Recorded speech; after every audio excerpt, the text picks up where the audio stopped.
Hey, Kyle. Thanks for doing this. Yeah. When key players are out of the lineup, what kind of an impact does that have on some of the younger guys that are asked to do more? On one hand, it's obviously an opportunity, but on the other, they're asked to fill roles that they're not used to filling. Yeah, and that's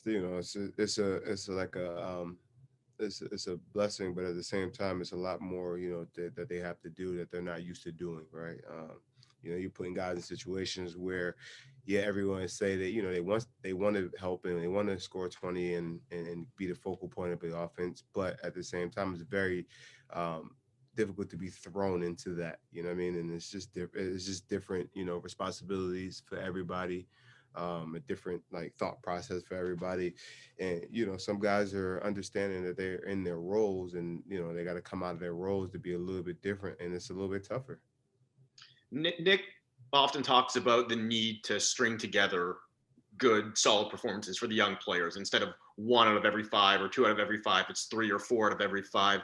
What's the key for a young player in finding that kind of consistency to be able to do it consecutive nights? Know your role, understand, find your niche, right? Find your niche, and to not mess up, right? It's kind of tough to, you got to go play hard. One, if you make a tough mistake, then you make a tough mistake, but you got to find your niche. And if it's playing hard, it's shooting the shots, being in the right spots defensively, knowing when to cut offensively.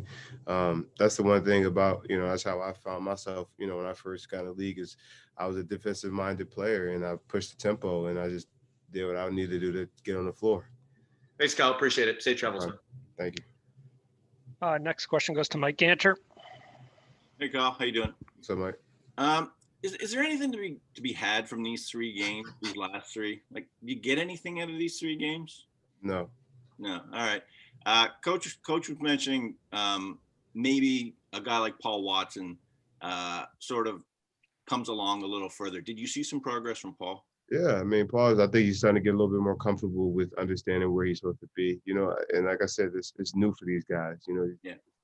It's a new role for everybody, and hopefully we get our guys back sooner than later.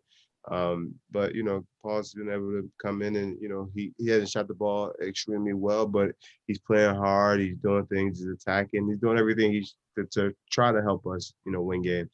Gotcha. All right. Thanks, Kyle. No problem, Mike. We'll go to Steven from Sportsnet. Hey, Kyle.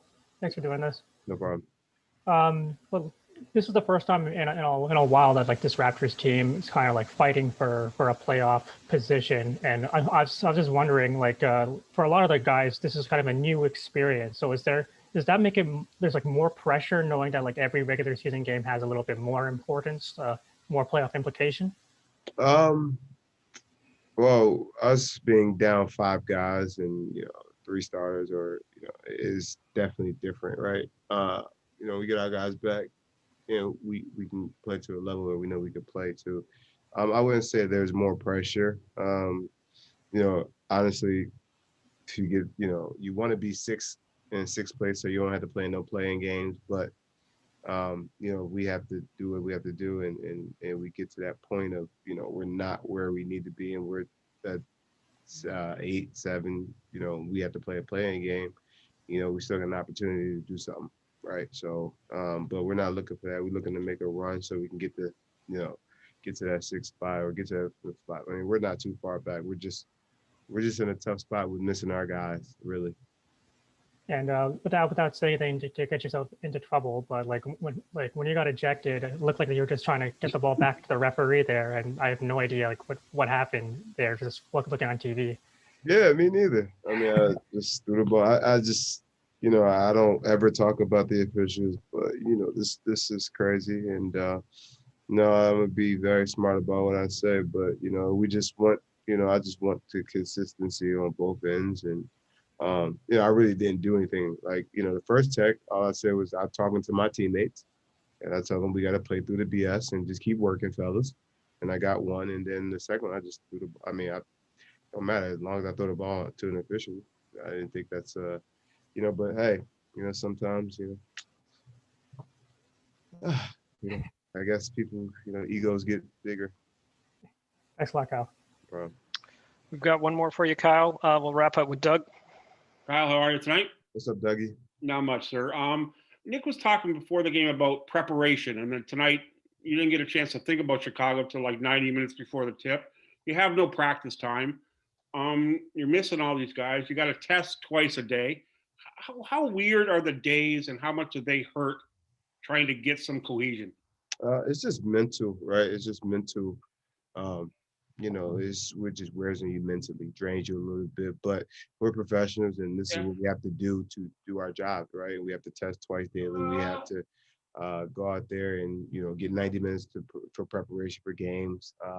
We're kind of just doing things on the fly. We're missing our teammates. We're missing key guys. We're missing our coaches, and we're missing our coaching staff. But with this unconventional type of season, things are different. No fans in the buildings, and everything's just different. But we're able to do our jobs. We're able to provide for our families, and we got to do what we have to do no matter what. But is it a true mental grind every single day? Like, you're getting no break from it, right? It's a true mental grind every single day. Even on the All-Star break, you got to test every single day, right? Yeah.